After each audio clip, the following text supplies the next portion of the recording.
नेपाल के जनकपुर से चलकर शालिग्राम शिला रामनगरी अयोध्या पहुंच गई। शिला का रामनगरी में भव्य अभिनंदन किया गया। शालिग्राम यात्रा राम सेवकपुरम कार्यशाला पहुंची। यहां शालिग्राम शिला पर पुष्प वर्षा कर स्वागत किया गया। इन शिलाओं का राम सेवकपुरम में ही अयोध्या के संत पूजन कर उन्हें राम मंदिर के लिए भेंट करेंगे। इसके लिए अयोध्या के करीब 100 महंतों को आमंत्रित किया गया है। आज सुबह 10 बजे राम सेवकपुरम में पूजन का कार्यक्रम होगा। इसके बाद शालिग्राम शिला सौंपी जाएगी। बागेश्वर धाम में पीठाधीश्वर धीरेन्द्र कृष्ण शास्त्री आज प्रयागराज में लगाएंगे दरबार। मेजा तहसील के सोना भवन में लगेगा ये दरबार। प्रयागराज के यमुना पार के मेजा इलाके में दोपहर 12 बजे से 3 बजे तक धीरेन्द्र कृष्ण शास्त्री लगाएंगे दरबार। दरबार में 1 लाख लोगों की आने की उम्मीद। महाराष्ट्र के नागपुर में पंडित धीरेन्द्र कृष्ण शास्त्री पर दरबार में अंधविश्वास फैलाने के आरोप में मुकदमा दर्ज हुआ, जिसके बाद पंडित धीरेन्द्र कृष्ण शास्त्री तेजी से सुर्खियों में आ गए। धीरेन्द्र कृष्ण शास्त्री का दिव्य दरबार करीब 3 घंटे तक चलेगा। इस दौरान धीरेन्द्र कृष्ण शास्त्री दरबार के जरिए भक्तों की अर्जियां सुनेंगे और उन्हें अपना आशीर्वाद भी देंगे। धनबाद अग्निकांड के मामले पर झारखंड हाईकोर्ट ने संज्ञान लिया है। इस मामले की सुनवाई आज होगी। झारखंड सरकार ने अग्निकांड के मृतकों के परिजनों के लिए 4-4 लाख रुपए के मुआवजे का ऐलान किया। सीएम हेमंत सोरेन ने ट्वीट कर दी इस बात की जानकारी। आशीर्वाद टावर में लगी भीषण आग की चपेट में आने से 14 लोगों की मौत। जिस अपार्टमेंट में आग लगी थी उसमें शादी का फंक्शन चल रहा था। पेशावर की मस्जिद में हुए आत्मघाती हमले पर पाकिस्तान को पछतावा। कहा मुजाहिदीन तैयार करना बहुत बड़ी गलती। पाकिस्तान के गृह मंत्री राणा सनाउल्लाह खान ने कहा कि मुजाहिदीन तैयार करना बहुत बड़ी गलती। हमने मुजाहिदीन तैयार किए और वो आतंकवादी बन गए। राणा सनाउल्लाह ने इस हमले के लिए पूर्व पीएम इमरान खान पर लगाया आरोप। कहा इमरान सरकार ने पाकिस्तानी तालिबान के सदस्यों को रिहा कर दिया, जो बड़ी भूल थी। पेशावर की मस्जिद में हुए आत्मघाती हमले में करीब 101 लोग मारे गए। इस हमले की जिम्मेदारी टीटीपी ने ली है। पाकिस्तान ने पीओके के लोगों के लिए बिजली की सब्सिडी खत्म कर दी और पाकिस्तान के अवैध कब्जे वाले क्षेत्र के लिए टैरिफ रद्द किया। पीओके में बिजली पर सब्सिडी खत्म होने के बाद हड़कंप मच गया। यहां अब बिजली 16 से 22 रुपए प्रति यूनिट हो गई है। पीओके में पानी से बिजली तैयार की जाती है। पाकिस्तानी सरकार पीओके में केस्को टैरिफ लगाकर राजस्व पैदा करने की कोशिश कर रही है। निर्मला सीतारमण ने पेश किया आम बजट। कहा भारतीय अर्थव्यवस्था चमकता सितारा, 7% की दर से विकास की उम्मीद। G20 की अध्यक्षता भारत के लिए बड़ा अवसर। I propose to increase the rebate limit to 7 lakh in the new tax regime. Budget में मिडिल क्लास को बड़ी राहत। नया टैक्स सिस्टम लेने पर 7 लाख रुपए तक इनकम टैक्स में छूट का ऐलान। सरकार ने टैक्स स्लैब को भी बदल दिया। Mobile phone, LED TV, electric vehicle, cycle और खिलौने होंगे सस्ते। सिगरेट, रसोई घर की विदेशी चिमनी, सोना चांदी से बने गहने और बर्तन होंगे महंगे। बजट में रेल पर 2.4 लाख करोड़ का खर्च। नई योजनाओं के लिए 75,000 करोड़ का ऐलान। 50 नए एयरपोर्ट भी होंगे स्थापित। गोवर्धन स्कीम के लिए 10,000 करोड़ का ऐलान भी हुआ। बजट में 7 प्राथमिकताओं का जिक्र। समावेशी विकास, वंचितों को वरीयता, बुनियादी ढांचा, क्षमता विस्तार, हरित विकास और रोजगार सरकार की प्राथमिकता। कारोबार में पैन कार्ड को सामान्य पहचान का दर्जा मिला।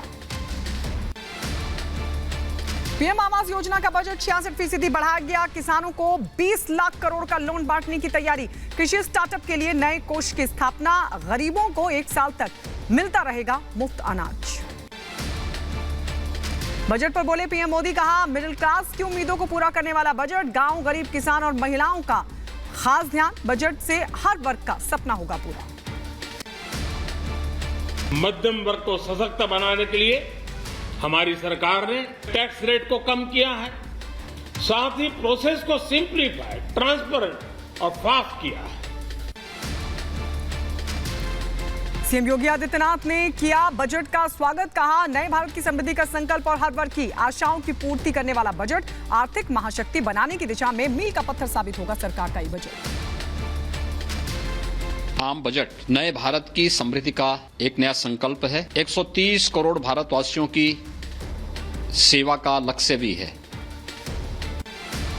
बीजेपी अध्यक्ष जेपी नड्डा बोले, आर्थिक रूप से पिछड़े और मध्यम वर्ग को सशक्त बनाने वाला बजट। आम बजट 2023-24 एक लोक कल्याणकारी बजट है।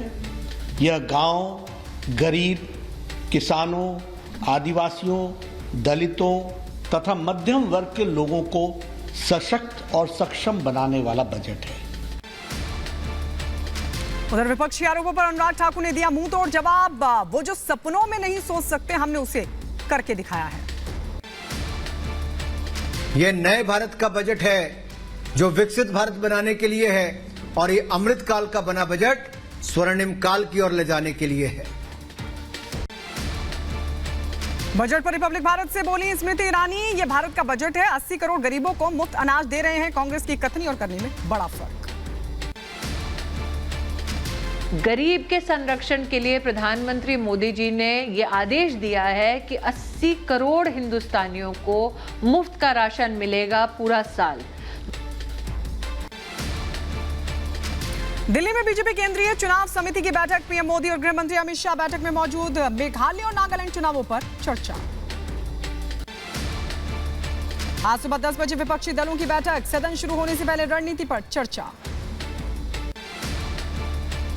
दिल्ली में 6 फरवरी को होगा मेयर और डिप्टी मेयर का चुनाव। हंगामे की वजह से 2 बार टल चुका है मेयर का चुनाव। 6 सदस्यीय स्थायी समिति का भी होगा चुनाव। अडानी ग्रुप का बड़ा फैसला, 20,000 करोड़ का एफपीओ किया कैंसिल, वापस होंगे निवेशकों के पैसे। बीबीसी पर बैन लगाने के लिए सुप्रीम कोर्ट में याचिका दाखिल, बीबीसी के खिलाफ एनआईए की जांच की मांग। बीबीसी पर भारत की एकता अखंडता तोड़ने की साजिश का आरोप। हैदराबाद की उस्मानिया यूनिवर्सिटी में बीबीसी की प्रोपेगेंडा डॉक्यूमेंट्री दिखाने की कोशिश, बीआरएस स्टूडेंट्स विंग ने की कोशिश, पुलिस ने स्क्रीनिंग रोकी। बीबीसी की विवादित डॉक्यूमेंट्री का मामला, भीम आर्मी स्टूडेंट फेडरेशन के अध्यक्ष को डीयू एडमिनिस्ट्रेशन ने दिया नोटिस, 3 दिन में मांगा जवाब। मनोज तिवारी ने बिना नाम लिए स्वामी प्रसाद मौर्य पर साधा निशाना, बोले हर युग में राक्षस होते हैं, इनका काम है साधु संतों को टारगेट करना। यूपी के अमरोहा में स्वामी प्रसाद मौर्य का पुतला फूंका गया, मुस्लिम समाज के लोगों ने कार्रवाई की उठाई मांग। मध्य प्रदेश के ग्वालियर में स्वामी प्रसाद मौर्य के खिलाफ विरोध प्रदर्शन, अखिल भारतीय हिंदू महासभा ने खून से खत लिखकर गिरफ्तारी की उठाई मांग। हरियाणा के गृह मंत्री अनिल विज का गुंडागर्दी पर वार, बोले आज गुंडों पर से निकलते हुए डरते हैं, मेरा बुलडोजर सारे प्रदेश में घूम रहा है। मथुरा में जगत गुरु रितेश्वर महाराज का बयान, बोले अब समय आ गया है, सभी जगहों से मुगलों अंग्रेजों के नाम हटाए जाएं। हमको जिन्होंने शासन किया, जो हमको लूटे, हम उनके नाम पर बड़े बड़े चीज़ नाम रखे हुए हैं, इसलिए मैंने इसके परिवर्तन की बात की है। और किसी भी स्वाभिमानी राष्ट्र को यही करना चाहिए। अब तक क्यों नहीं हुआ, यह आश्चर्य का विषय है। उत्तर प्रदेश के गोंडा से विधायक ने अनियमितता मिलने पर बाइक से किया निरीक्षण, जायजा लेने के बाद किया सड़क का उद्घाटन। बिहार के मुजफ्फरपुर में समाधान यात्रा को लेकर जिला प्रशासन की तैयारी पूरी, डीएम ने लिया तैयारियों का जायजा। मध्य प्रदेश के उज्जैन में खेलो इंडिया गेम का शुभारंभ, कैबिनेट मंत्री डॉक्टर मोहन यादव और हरियाणा के योग आयोग अध्यक्ष जयदीप आर्य ने किया उद्घाटन। उत्तराखंड के कैबिनेट मंत्री गणेश जोशी के विवादित बयान का विरोध, कांग्रेसी कार्यकर्ताओं ने फूंका पुतला, इस्तीफे की उठाई मांग। जम्मू कश्मीर के पुंछ से जंग लगा हुआ हैंड ग्रेनेड बरामद हुआ, सुरक्षा बलों ने किया जब्त, सर्च ऑपरेशन जारी। अलीगढ़ मुस्लिम यूनिवर्सिटी में करनी सेना ने किया हनुमान चालीसा पढ़ने का ऐलान, पुलिस ने किया नजरबंद। मुंबई में डीआरआई की बड़ी कार्रवाई, 33 करोड़ रुपए से ज्यादा की कोकीन की जब्त, मोम की परत के नीचे छिपाई गई थी कोकीन। राजस्थान के धौलपुर में पुरानी रंजिश को लेकर सरकारी अध्यापक के घर फायरिंग हुई, 2 युवक फायरिंग करते हुए सीसीटीवी में कैद हुए। मध्य प्रदेश के दमोह में हाथों में मेहंदी और हल्दी लगाकर कलेक्ट्रेट पहुंची दुल्हन, सीएम कन्यादान योजना का आवेदन हुआ निरस्त। मध्य प्रदेश के भोपाल में धन छिपाकर नौकरी पेशा युवती से दोस्ती, सच पता चला तो फोटो वायरल करने की धमकी दी, बोला 5 लाख रुपए देने पड़ेंगे। पंजाब के फाजिल्का जिले में पाक की साजिश नाकाम, बीएसएफ के जवानों ने नशीले पदार्थ के साथ ड्रोन पकड़ा। मध्य प्रदेश के बुरहानपुर में ट्रक ने आयकर वाहन को मारी टक्कर, हादसे में 6 लोगों की मौत, 2 की हालत गंभीर। यूपी के जौनपुर में बेकाबू बस ने कई वाहनों को मारी टक्कर, 6 से ज्यादा लोग जख्मी हुए। यूपी के बदायूं में नील गाय को बचाने के चक्कर में ट्रक पलट गया, ड्राइवर की गंभीर हालत, इलाज जारी। दिल्ली क्राइम ब्रांच के हाथ लगी बड़ी कामयाबी, हत्या के मामले में फरारी काट रहे 3 आरोपियों को किया गया गिरफ्तार। यूपी के अलीगढ़ में जमीनी विवाद को लेकर 2 गुटों में खूनी संघर्ष, पथराव में कई लोग जख्मी, सोशल मीडिया पर वायरल हो रहा वीडियो। यूपी के शामली में खनिज विभाग का माफियाओं पर शिकंजा, यमुना नदी के जलधारा मोड़कर किया जा रहा था अवैध खनन, अधिकारियों ने जलधारा सुचारू कराने के दिए निर्देश। यूपी के सहारनपुर में बस स्टैंड पर बने एटीएम बूथ पर तोड़फोड़ हुई, प्रशासन मामले की जांच पड़ताल में जुटा। यूपी के जौनपुर में संदिग्ध हालत में शव मिलने से मचा हड़कंप, एक्सीडेंट से मौत की आशंका, पुलिस मामले की जांच पड़ताल में जुटी। यूपी के अलीगढ़ में कपड़े की दुकान में चोरी, सीसीटीवी में कैद हुई वारदात, दुकानदार ने कराई शिकायत दर्ज। बिहार के मुजफ्फरपुर में सड़क किनारे अज्ञात शव मिलने से पहली सनसनी, पुलिस ने शव को लिया कब्जे में, जांच पड़ताल शुरू। यूपी के मैनपुरी में मामूली विवाद में 2 पक्षों के बीच जमकर चले लाठी डंडे, सोशल मीडिया पर वायरल हो रहा है वीडियो। यूपी के मुजफ्फरनगर में 2 पक्षों के बीच मारपीट हुई, जमकर चले लात घूंसे, सोशल मीडिया पर वायरल हो रहा वीडियो। फिरोजाबाद में पुलिस और बदमाशों के बीच मुठभेड़, पुलिस ने 2 बदमाशों को किया गिरफ्तार, बदमाशों के पास से जेवरात भी बरामद हुए। यूपी के बहराइच में एक व्यक्ति की पीट कर हत्या की गई, पुरानी रंजिश में वारदात को दिया अंजाम, पुलिस ने दर्ज किया मामला। यूपी के बुलंदशहर पुलिस ने 1 हफ्ते पहले हुई महिला की हत्या का किया खुलासा, पुलिस ने आरोपी प्रेमी और पति को किया गिरफ्तार। यूपी की रामपुर पुलिस ने 3 लकड़ी तस्करों को किया गिरफ्तार, खैर की लकड़ी से भरा ट्रक भी जब्त हुआ। यूपी के बागपत में शादी से इनकार करने पर प्रेमिका की हत्या की गई, पुलिस ने आरोपी और उसके दोस्त को किया गिरफ्तार। यूपी के मुजफ्फरनगर में रेप और हत्या के मामले में एक दोषी को फांसी की सजा, 1 को उम्र कैद की सजा, जून 2022 में बच्ची की रेप के बाद हुई थी हत्या। यूपी के सहारनपुर में प्रेमी जोड़े ने ट्रेन के सामने कूदकर किया सुसाइड, परिवार के शादी के लिए तैयार नहीं होने पर उठाया यह कदम। उत्तर प्रदेश के बलिया में सूदखोरों से तंग आकर व्यापारी ने की सुसाइड, गोली मारकर आत्महत्या की, पुलिस मामले की जांच पड़ताल में जुटी। यूपी के बलिया में वाहन चोर और पुलिस के बीच मुठभेड़, एक बदमाश के पैर में लगी गोली, 3 शातिर बदमाश भागने में कामयाब हुए। नोएडा में डीपीएस स्कूल की फिजिक्स टीचर ने की खुदकुशी, सोसाइटी की बिल्डिंग से लगाई छलांग, मामले की जांच पड़ताल में जुटी पुलिस। मध्य प्रदेश के बैतूल में पंजाब नेशनल बैंक में चोरी की नाकाम कोशिश, सीसीटीवी में कैद हुई पूरी वारदात, पुलिस मामले की छानबीन में जुटी।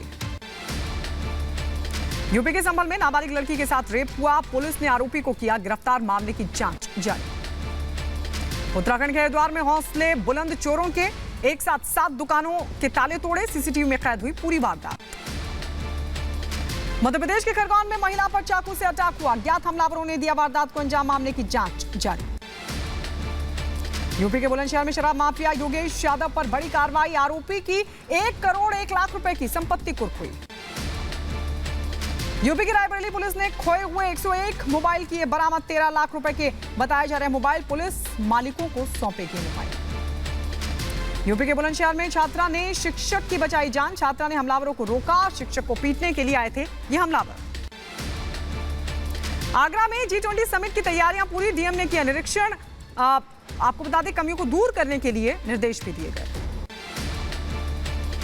हरियाणा की पलवल पुलिस ने साइबर सुरक्षा जागरूकता अभियान शिविर का चलाया और स्कूली छात्र छात्राओं को साइबर क्राइम को लेकर जागरूक किया गया। नोएडा में वकीलों का प्रदर्शन, अधिकारियों द्वारा अपमान करने का लगाया आरोप। जम्मू कश्मीर के रामबन में भूस्खलन हुआ, राष्ट्रीय राजमार्ग 44 पर यातायात बाधित हुआ। जम्मू कश्मीर के किश्तवाड़ में हिमस्खलन, किसी के हताहत होने की फिलहाल कोई खबर नहीं, प्रशासन अलर्ट। जम्मू कश्मीर के गुलमर्ग में आया बर्फीला तूफान, एवलांच में 2 विदेशी नागरिकों की मौत, 19 लोगों को सुरक्षित निकाला गया। अमेरिका के लॉस वेगास में भारी बर्फबारी हुई, चारों तरफ छाई बर्फ की मोटी चादर, तापमान भी गिरा। टेक्सास में बर्फीले तूफान का कहर, 1500 से ज्यादा उड़ानें की गई रद्द, ब्लैकआउट का खतरा। पाकिस्तान के गृह मंत्री ने भी स्वीकारा, मुजाहिदीन को युद्ध के लिए तैयार करना बड़ी भूल थी। कैलिफोर्निया में हुई गोलीबारी में पुलिसकर्मी की मौत, कार सवार हमलावरों ने की फायरिंग, पुलिस ने एक युवक को किया गिरफ्तार। पेरिस में पेंशन बिल को लेकर विरोध प्रदर्शन, सांसदों ने सेवानिवृत्ति सुधार बिल को लेकर संसद में हॉर्न बजाकर जताई आपत्ति।